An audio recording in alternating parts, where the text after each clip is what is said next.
আজকে সকালে ঘুম ভাঙলো। না না, সকাল বলবো না, ভোরবেলা বেশ ভালোই ঘুমাচ্ছিলাম। হঠাৎ করে একটা বীভৎস আওয়াজে ঘুমটা ভেঙে গেল। বুঝতে পারলাম বাইরে প্রচন্ড জোরে ঝড় উঠেছে। অনুভব করলাম বাইরের প্রকৃতিটার অবস্থা। ধনুষ্টঙ্কা রোগীর মতন প্রতিটা গাছই মাতাল আনন্দে দুলছিল। সেটা বুঝতে বেশিক্ষণ দেরি হলো না। বাতাসের সজোরে ধাক্কায় জানলার পাল্লাগুলো একবার বন্ধ আর একবার খুলতে লাগলো। আমি যখন ছোট ছিলাম, গরমকালের কোনো এক বিকালে আকাশ কালো করে যখন ঝড় উঠতো, দেখে না ভীষণ মজা পেতাম। কিন্তু এখন যত বড় হচ্ছি, এইসব ঝড় বৃষ্টির দিনগুলো পিশাচের চেয়েও ভয়ঙ্কর লাগে। সেই যে একবার চোখ খুলেছে, তারপর থেকে দু চোখের পাতা আর এক করতে পারিনি। আজকে সকালের ব্রেকফাস্টটা হবে ভোগের প্রসাদ দিয়ে, কারণ সেদিনকে প্রসাদটা বাড়িতে নিয়ে আসার পরে আমার আর মায়ের দুজনেরই পেট ভর্তি ছিল। সেই কারণে সেই দিনকে তো আর খাওয়া হয়নি। আর আমাদের এখানে যেদিনই যে ভোগ নেয়, সেই তার বাড়িতে সেই ভোগ প্রসাদটা পুরো সব কিছু দিয়ে মাখিয়ে মোটামুটি সকলকে দিয়েই খাওয়া হয়। তো সেদিনকে রাত্রেবেলায় ভোগ প্রসাদটা পেয়েছিলাম। এবার তখনই মাখিয়ে সবাইকে দিয়ে আসা তো আর সম্ভব হয়নি। এই কারণে আজকে সকালেই সেটাকে মাখিয়ে সকলকে দিয়ে তারপরে খাওয়া হবে। তার আগে আমি মাকে বলেছিলাম যে আমাকে আগে তুমি পরোটা ধরে দিয়ে তারপরে রান্না করতে যাবে। সেই কারণেই মা আগে পরোটা ধরে দিল, তারপরে আমি স্নান করে নিয়েছিলাম, কারণ আজকে আমি যাব হনুমান মন্দিরে পুজো দিতে। তো ঝটাপট স্নান করে রেডি হয়ে একেবারে চলে যাই হনুমান মন্দিরে। আমি যখন পুজো দিতে আসি, রোদটা এতটাই থাকে যে মুখ চোখ না বেঁধে আর আসতে পারি না। সব থেকে ভালো হয় একদম সকালের দিকে, মানে 6টা, 6:30 কি 7টা।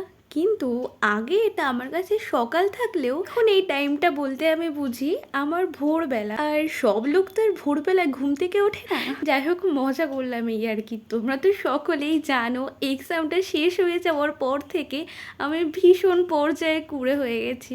এমনকি মা যদি আমাকে সকালবেলা ঘুম থেকে তাড়াতাড়ি ডাকে, তখন আমি এই কথাটাই বলি, তুমি আমাকে প্রমিস করেছিলে না এক্সাম শেষ হয়ে যাওয়ার পরে আমাকে আর বেশি তাড়াতাড়ি ঘুম থেকে ডাকবে না, তাহলে কেন এখন ডাকছো? এই কথা শোনার পর মা আর আমাকে কিছু বলতে পারে না। তো বাই দ্য ওয়ে, পুজো দিয়ে আসার পরে মা আমাকে প্লেটটা ধরিয়ে দিয়ে বলে, এখান থেকে তুই তোর জন্য একটুখানি নিয়ে খেয়ে নে, বাকিটা আমি দেখে নিচ্ছি। তো ওখান থেকে আমি আমার নিজের পরিমাণ মতন, মানে আমার পেটে যতটুকুনি আটবে ততটুকুনি আমি নিয়ে নিয়েছিলাম। আর এই দিয়ে সকালে ব্রেকফাস্টটা কমপ্লিট করে নিয়েছিলাম। তারপরে তো চুপচাপ ঘরে বসেই ছিলাম। তারপরে দেখি কি যে গ্যাস এসেছে। আর ডেলি ব্লগারদের তো কাজই এই, যে কোনো একটা টপিক পেলেই হলো, ব্লগে দেওয়ার জন্য ক্যামেরার হাতে দাঁড়িয়ে পড়ো। আমি ভিডিও করছি বুঝতে পেরে ফার্স্ট আমাকে জিজ্ঞাসা করছিল কেন ভিডিও করছো। তারপরে যখন আমি বললাম যে এটা আমি ব্লগে দেব, তখন দেখি খুব সুন্দরভাবে এক গাল হাসি নিয়ে হাই বলে দিল। আমার না এই ধরনের মানুষগুলোকে খুব ভালো লাগে, যারা আমার মতন ক্যামেরা দেখেও এক ফোঁটাও লজ্জা না পায়। তো যাই হোক, এরপরে সিম্পল ডিম ভাজা আর আলু সেদ্ধ দিয়ে আজকে লাঞ্চটা কমপ্লিট করার পর এক গ্লাস লস্যি খেয়ে নিয়েছিলাম। আর এখন তো গরম পড়ছে, তোমরা প্রায় প্রতিটা ব্লগেই দেখতে পারবে দুপুরবেলার লাঞ্চ কমপ্লিট করে ওঠার পর লস্যি নিয়ে বসেছি। আগে জানো তো আমি প্রত্যেক দিন দুপুরবেলা ঘুমাতাম, কিন্তু এই যে পরীক্ষা শেষ হয়ে যাওয়ার পর থেকে না, আমার দুপুরবেলা ঘুমাবো কি আমার বিকেলবেলা কখন ঘুরতে যাব, এইটা সবসময় মাথার মধ্যে ঘোরে। সেরকমই আজকেও বেরিয়েছিলাম। আর আজকে একটা খুশির খবর আছে, সেই 2 দিন আগে দুটো মাছ মরে গেছিল না, সেই দুটো খালি জায়গায় পূর্ণ করার জন্য সন্ধ্যাবেলাতেই মায়ের সাথে মাছের দোকানে চলে এসেছিলাম দুটো মাছ কেনার জন্য। আর আমি যত মাছ কিনি সবই এই দোকানটার থেকেই কিনি। আমার অ্যাকোয়ারিয়ামে এখনো পর্যন্ত যে কটা মাছ আছে, দুটো বাদে সব কটাই এই দোকানটা থেকেই কেনা। এখানে মাছ ছাড়াও নিয়েছিলাম মাছের খাবার, কারণ আগের খাবারটা প্রায় শেষের দিকেই, তাই ভাবলাম একেবারে নিয়েই যাই। আর তারপরে নিয়ে সেই তো ওদের যখন আমি অ্যাকোয়ারিয়ামে এইভাবে রেখেছিলাম না, অন্যান্য মাছগুলো এসে হয়তো ভাবছিল যে কী ব্যাপার, এই আবার কোথা থেকে আসলো রে। তারপরে রান্নাঘরে উকি মারতেই দেখি মা আমার জন্য করেছিল গরম গরম ডিম টোস্ট।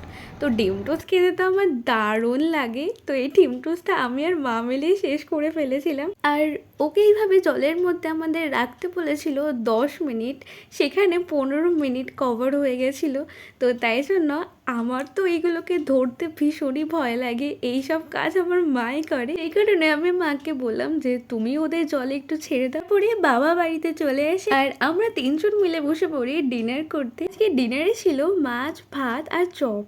তো আজকের ব্লগটা এখানে এন্ড করলাম, দেখা হচ্ছে নেক্সট কোনো ব্লগে। ততক্ষণ take care, love you and by.